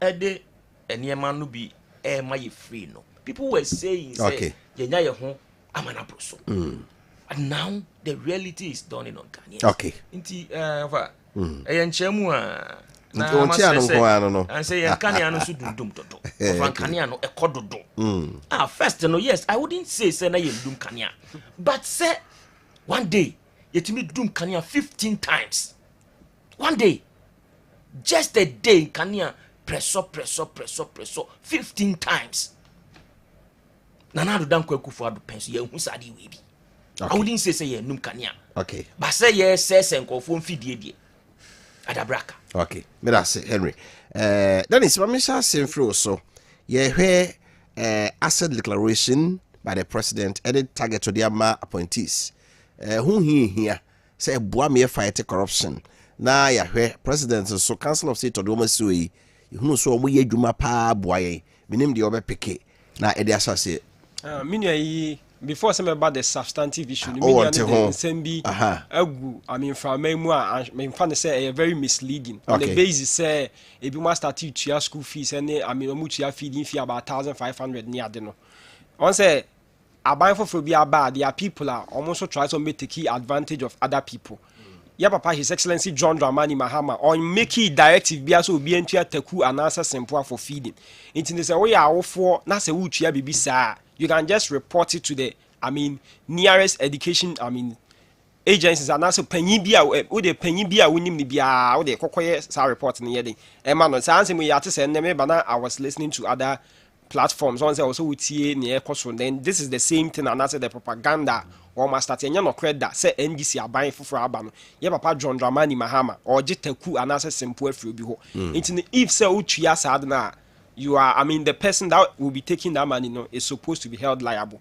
Afe maybe the substantive discussion about asset declaration. Say Yanfans away a public official Emra at the whole PF say I was already yedding a year Juma on the basis say so be take public officer. And the platform and also the chance for you to amount so much worth for yourself. It's in pain pinobu or kwa benma na jin and say oh make way or those there make we mini camp no name me kwa ku say the be be me V8 ye the V8 ne ma me wie kwa na say a due time and was me de adwuma to ho na me kwa ene me fa nkata so mumu aso kwan bi so na me the V8 na ba be dey abaye ma japade anything. These are some of the challenges for some time past ya face into so kind Article 286 of the 1992 Constitution stating categorically say, I was a would declare asset. Say we a public official, I was a they would declare asset. Now, Timemufo ni now chia or canon, or more taxes say canon who say now what they buy now, oh, consua, say now we then. Or the coin, Papa John Dramani Mahama, Potokas and you'll be a friend in leadership by example. And declare the assets in our say, when I'm here, they may walk into the moon, mundi Sam Ranos, Namunia, the moon declare. Now I share the newly appointees said, a year or more up to 31st of March. War when declare assets and any Ran or no bedding.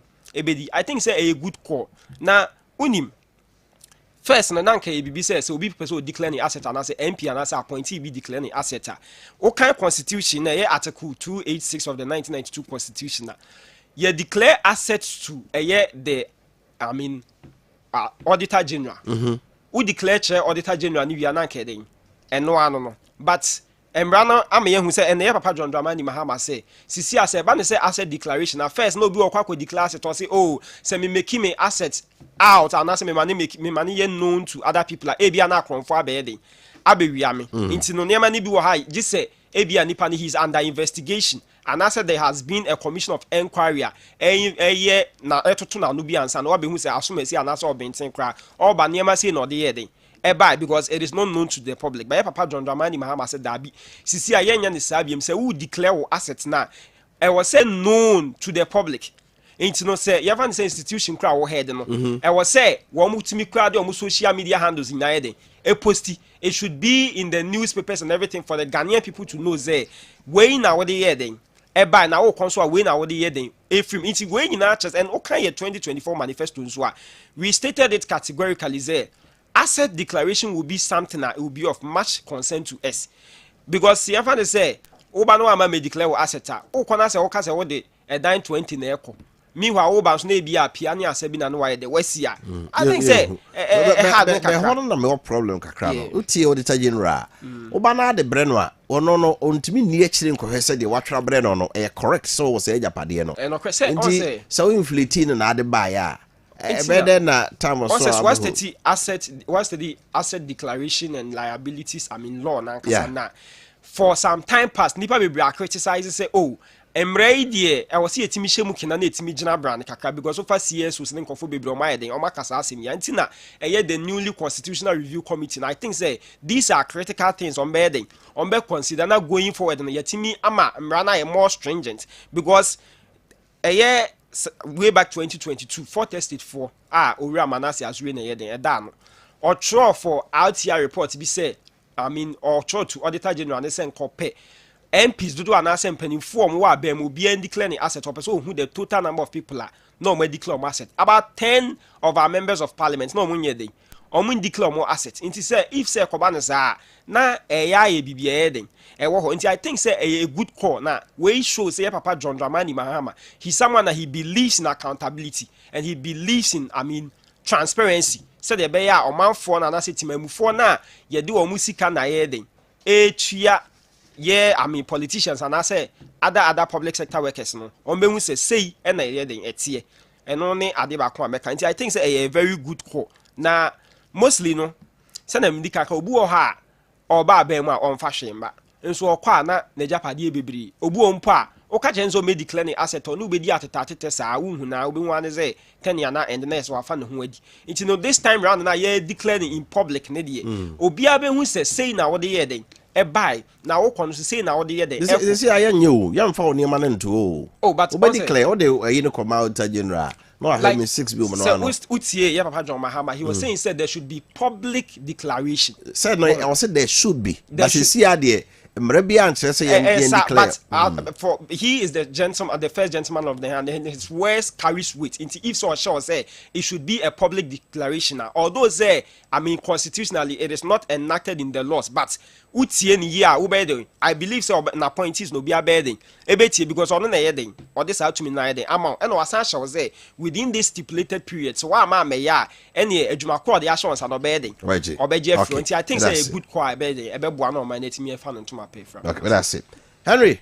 Over the years, I said the declaration. Utumu say ekoye and be pebi ba. Over na around document ben already. Why board you catch for say His Excellency John Dramani Mahama had declared an asset in public. Into any man cast now or cast do saying. And none dinos it maybe your understanding of what I'm saying here. Yeah, so you see they should declare maybe. If you say or I am the public in any day. Say what friends and drop was here me try a picture. And on the public no. Please. And this is for na da some no mo tumfu tragu Ghana for nia abetena akonya so ene Ghana for ewa hu hiam me mana me dada Ghana for okay His Excellency John Dramani Mahama on declare any asset in public on any public declaration the same old story say over tracker then you'll be given a form no one fill a form and say His Excellency John Dramani Mahama say now or four say will declare in public said ye NDC communicator it here okay ya then enka wo wie nra no ka Ghana for nim say ne omampanyi ka ase 20 and omampanyi ka ye 1 omampanyi fie ye 2 omampanyi emfuo omampanyi edan but yes anete enti on declare bibia in public please etie for ayetie mamu mfa sa asem a NDC for ahya ase ye be ka no to mframa mu mamu mfa nya adwuma enya no kre. This said, on him says share appointees, any office holders. The Constitution says it. Yeah. Say before send Kaube office or no, you have to declare it. Yeah. According to Article 86. Yes. 286. Sorry. 286. Yeah. Act 550. Yeah. And what said would declare our office, but me cite the PNDC law 280. Some ran no ye dani ni edibeye the current one no. And okra de na nkasa o person contest e wo political o party mu kra no o person contest bi you declare your asset. Say one declare o person o contest na be a member of parliament un declare ya isi e ma kwan se contest.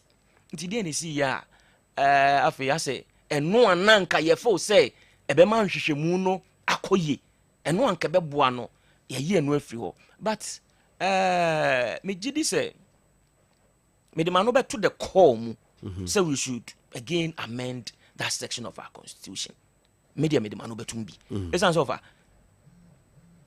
Auditor General ye de nkrata yi komano no oni hu kwan say oye ne public Assembly crazy na se e wo court bia wa firi akonwa ne so na enema wode ko no bi susu say enema wode ko fie die dɔso wanya ho abroso enti sɛ kɔba sɛ obi ye bold no de court ye hwehwɛ wo nsɛmu a auditor general ni ho kwan sɛ obe tender in sao declaration form no court as evidence. No. Into no what are we doing to ourselves? But the Omanpenyinia, I believe sir, this is not the first time. To have this document. Akufo-Addo declares assets. Obetina akonyaso no. January na or declare 24th of January. On the one February grammar. Amount for tonum. No, ade ya Omanpenyinia ye. Me hu ade bia wom. In any case, if I say Mampeni de or see envelope cry means silly. Auditor General Papi de Omu. But the academy now be adequate was silly and no. Of way a crocodile de John. So a crocodile de John. Ain't your fan to GD passe. Auditor General be emrane money ho kwan po. Of an as obi sumau. Or the scarce sumau. Or pa. Sikano crano on you near. Envelope no silly. Some discuss so na me nyu nia. Envelope no mean silly o. Memo hu sika kreshem. Na se corner bibi free so a me no mienu nyina ye adanse for. Basa me judi na masili a. Okọ na akote so na ade foforo esa ahima. Me wan kind wo mani ma ma hu. Sa amount so na 2 cities and na 3 cities. And the woman so please. No there. Yemfa nto baby dana. The essence of declaration of the asset in identified corruption. Saka but I don't know. But over the years, of our man penny also what declare the asset in NDC communicator say a man to no friendly. The same man according to Manasseh Azori, the chief clearing agent. One more emrani susu say, and any pebi susu say. Time one more man penny baimuno. BBC ya to them. Biana kakra ewum enu nti court nhwehwe mu nanka yenhu se sa na te omampanyi ba ya o se mo akwapa no kwafo kakra ya odi ho no kore ma me nti kofie kona kodju ahome court ho kra me si o don't even go there nti omampanyi ni ode wonsa benkum ato ade na odi nifa agye me hu de ye bia asoman we and solve a problem here over. Sadie we boy kasa yen samra num. Na yen ade no public. Because public you. Oba no. Ghana for na obeye. Dey na odisi. Bibia ni wa odisi. Why crowd so be som ye dia. Crowd so wo be som ye dia. Na tete kra no over. Man for me tipenfo we mo cast mam se begimbre. Tete kra na mra no ana wo ho no before so be hold the office no kra no e also declare o ko contest e wo se declare na yes ya ni ye na emra no kra no de e ya me ye wo ho ni say officer when declare emra no ba bia ni wa chichire wo say punish you. There is no punishment o. Obasa constitution that can say declare there. When declare you wait me Edward from. But the constitution should have stated it. Yes. Okay. The constitution should have stated it.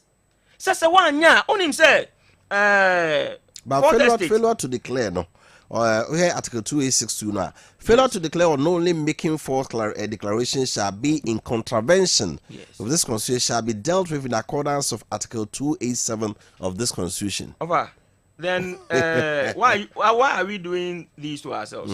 I have this article here written by the Fourth Estate. Mahama's 11 ministers who never declared their assets. Fourth Estate in the years I'm sure de buy you. Omo contact you, omo response ni ade ekoye nyina buy. Some of them yes I point to beam. One more Fourth Estate say, you see say ode obi ho asem betudwa. It's not as if Fourth Estate omo kan nyina me gini nyina di no. But se kan asem bi fa ho na wan be challenge ya. Then it means that wo man ko fo ho kwan so mbeka say no kre. Ombegi atum. Enche bia omo enhwehwe mu bia omo so omo akoye ewo NSC National Service Secretariat no. Se empanimfo ano omo da no Abba Mountain at the almost so document about say it is not true. Okay, I know you're for another discussion. Yes, almost saying no crack. We make a way to say. Sir journalist be publish BB. Now ye din one can be our one. Yeah, then oh man call for agiatum until say baby I wouldn't want to mention names, but may can say Fourth Estate or publishing for no din or more pictures or more BBA. Some of them or man penny sign point you. It's a mrebi chinko etch dia. Then yes, so okay. it tells us that we are not even applying the laws. But I say, Henry, my main call Dennis or Dennis.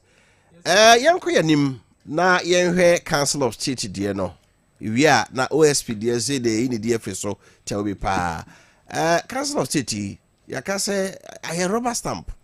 As you drew hard and say, oh, I shan't read the see what honor and the relevance of the Council of State. No, I know great. A 31 member council, so moon to a banner for. Who knows so much man a year? Say, it was so sad. Now say, because in your second chamber of parliament, you know, that would be the best interest of Ghana. Well, I think say this time round, we share Nipadodwa, ya form. I mean, we share the list of people I appoint you more as Council of State members, and then show more man you elect you more now. These are people that they have enormous experience. Now, a mudodo na and conform a bob breya, or my team I achieve a lot in life. Now, say we a Council of State member, okay, 1992 Constitution Article 892, I think 92, stating categorically say, wa ye be you as a Council of State member no advisory and I say a footwo na the president na a footwo so de ye nyina yenim say be impradu as enye obi a netimi ye de etu obi fo say ye you say bra betu omampanyifo and I say panyi bifo a you should have that knowledge and I say nyansa boa kwa obetimi de ade aka asema e be de be di mu ase be ya obetimi a have a good impact on the livelihood of the Ghanaian people.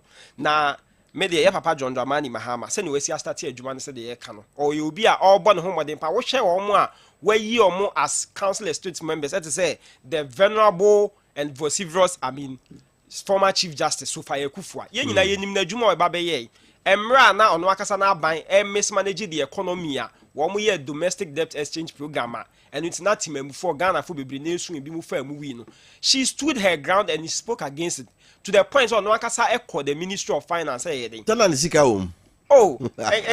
like she's a victim also be an kobeka say me party na eden e wo mu no I will not go and MPP ni but at least on say that lineage na ni ade no you can just say she belongs to that party but oyobia she has been very critical until wo hwe mpanifo bi say ene ye ma me betimo di juice ma me yobi a wakosku ye wasua ade a the contribution to the country has been enormous e ade ani na be eden ebe boa amoma na dey etimi atumpo and not saying that alone wo sha I think say in Western region there is a young person be already 32 years as Council of State a Western region rather Western region Council of State member very young guy ni nyina ebe boa because you fan say and Ghana youth ye nyina ye nim say a challenge kese a ye face pay unemployment wo sha ye papa Akufo-Addo Oko oja unemployment rate almost 15% na yeden eto ho and the teaming unemployed youth no bia sorry a obese okọ amano ne yeden ekokope bia bi ye de etna no timnya bibi kakra de hwe no nti say if say wunya young people say omo be representing the youth front no at important sessions omo be to president ne for ono so betimi ayeden akasa ama youth no omo a ya select omo ofa chairman big edumo no oye ono akasa woni university Cafe University and Penifo Bebra. These are venerable men. Woma Bob Bra, betting Yaden. Aye bibi papa bo mine na unima. And I papa John Dramani Mahama or Kasama. Or share a Council of State for a very long time. Nipadodo na Jane said Council of State no, their work is very redundant. One back crown minti bibi papa be betting Yasan Yamana Emra and I say to me be free executive ba pa no mati Adams ye no so that and he advised them say going forward no omuntimi entu fopa na omuhu bibia wo se omuka e omunka say oh me I'm just relaxing say wo afutu obi aka because papa John Dramani Mahama yenim say obi a wono de oti afutu pa na no I think say last year former Guta for president no he's on record to have said say emra na papa John Dramani Mahama vice president no so omu committee mpona so omu kasa papa no ye papa John Dramani Mahama timika cho mo se nyansa wo ho enye den eni ba akofo tirim time de metie mu nyina nti saa humble leader say no there is no way say ye maame Betimodi Drusu and I say ye maame I mean former Chief Justice Sophia Kufu the venerable woman any mpanimfo ahodo a wo mo kan bi ewo ma ya select o mo so mo kon represent the nation etufo a wonye den onti and oba no so di kan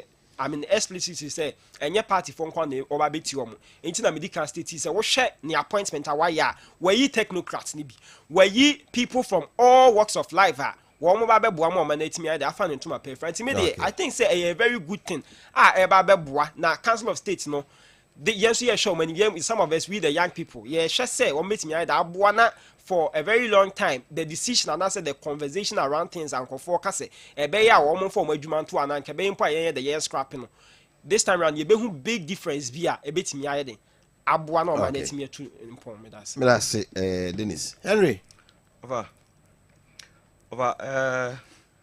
togbi afede na tama ekoba se omonje esgracia ka se onye na esgracia no yes at the time sena part of former Mutu His Excellency Nana Addo Dankwa Akufo-Addo efo mejidi se mpanimfo ya ekoi se omonso ebe hwe anamon a togbi etu ye no na omafaso a madwene no enka ebetimi aboa this said okay yeti maimu ha mama ma yenunu ye ho ne yensere abrantie kama oti ha se eya wo de unua 32 years ebi kra obechen wo kakra 32 years what me rise but unua bi o 24 years aban bi amanadwuma omampanyi mahama se wo me ma unsi adwuma mu ho aban bi amanadwuma. So this pick and choose analysis no. If you are for the youth, let us know that you are for the youth. Nka obaye a wo bo ababunu bi abaso yi. Na nka wa condemn the omampanyi mahama aye. Se Ghana mabunu no. Se be obi a deserve so ye adwuma. Yeti man yi mu mo kwa fidie so amo se the rate of unemployment e kosoro. Ne kosoro no na ben ya mankofo adwuma wo so mo nko no mo nko tena fie enti e be kofom ana en kofom anese fo awie school ana na Addo Dankwa Akufo-Addo aban am mo adwuma mo nko na mo nko tena fie because mo nya Ghana for a teacher for mo nko na mo nko tena fie because mo nya Ghana for. Now one of the reasons of mete ya oh there be we ka council of state yes media no okay offer on that offer me stress the si wa sentiment mu ha na asefim eni kwan se bisibiem na nan kan se boadu aye boafo me bu papa no dada but the respect I have for him ekosro pa me hu se oyobia asumdwe ankasa enope ekofa ba bi foforo of anka de besi asantemantem anka enya papa kra o enka enya papa to the extent say people were saying say wo you campaigned against His Excellency John Dramani Mahama and na dia wo so kotunufo yempene.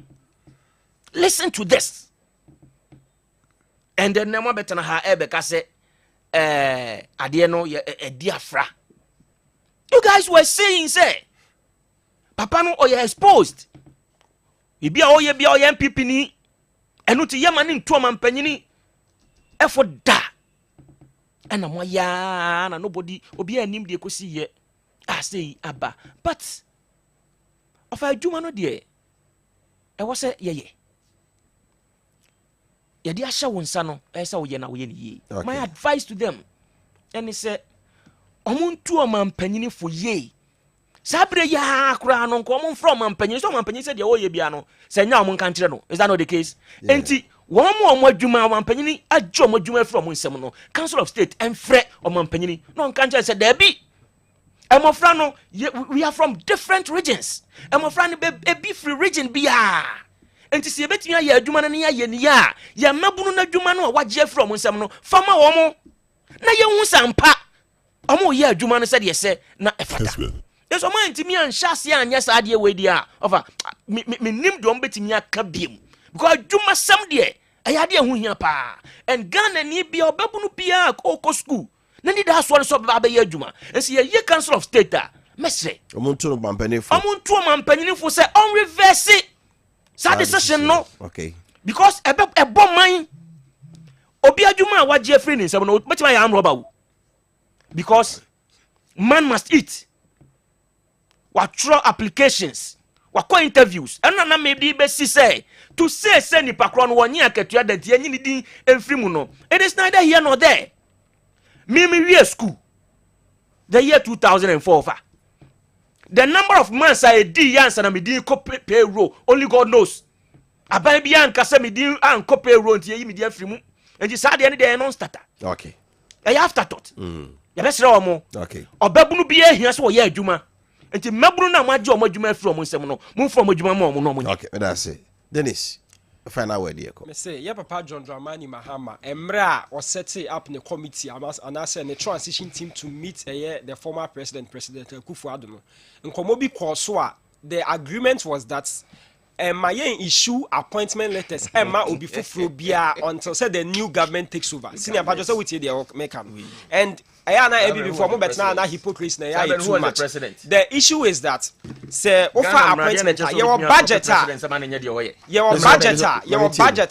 yeah for I mean a particular year it is if say we say budget now the subsequent year no won for do bi na say ono so ye the just okwa new budget it's budget no that money is supposed to take care of that people now they are part of the budget no and when a new administration about take over now because of about appointment so appointments the obey you can do it within the year new government about take over we say appointment letters are issued to ebi mo o kwampo na ebi mo appointment letters are issue amount for no some of them some of the appointment letters are issue amount for ni a backdate about 8 months aden abro na mo pese mo bo mine na say because of markasa mo selfish interest you've backdated so many people and that was the reason why your chief of staff okay ebe mu ti dem pese me can say you are on record to have sacked about 13,000 public sector workers when you took office. This is it, senior. Ubetimi akan obi ahe Akufo-Addo sacked 13,000 public sector workers. It is all better na say to Ayampia now create a facade impression to say there obi na MP Ghana for Wofa oba Ghana for do doesn't have for adwuma. Enya party for that adwuma. So I want to state this categorically say yeah papa John Dramani Mahama say why am our appointment bia na before I mean, no, but GS did the buy any. You fan to for now. You buy before December 7. Your kind of it is very simple. You fan to you people no are the right people now more qualified. Right. But getting you said be akron nko you be sama mu na mai. That's Henry. Final word here nko. Ofa. Emabunu ayetie yen. Mamu men this phone too futu mu. Se mu wo bibia amonya ne ne. Mu bibia monya ne ne esanse mo adwuma no wo je afiri mu nsem me de se anese for penny for the ban one thing so say no omo nti ase emabunu no mo nko ya adwuma GS enso so fast statement mra agency bia sa de no ekoso bia no omo issue statement so mo nko ya adwuma omo ye Ghana for e Ghana for ya for mo right right but as we say for han e de dwumadie no esie what the Nisako akasa the man National Democratic Congress and they say and afi Henry Dua Boatin also ekasa de ma NPP amanyokuo mienu ne no be de dwen ma men page so na yemfa enkre enso ma mam comfort oforiwa dako mame comfort oforiwa dako ya ofre kwawu abetifi ene kwawu bokruwa or say have been been instrumental in national and community empowerment. Eti Madam Comfort Oforiwa Dako of Kwawu Abetifi and Kwawu Bokruwa. Ejuma power ye both national and community empowerment in Tino.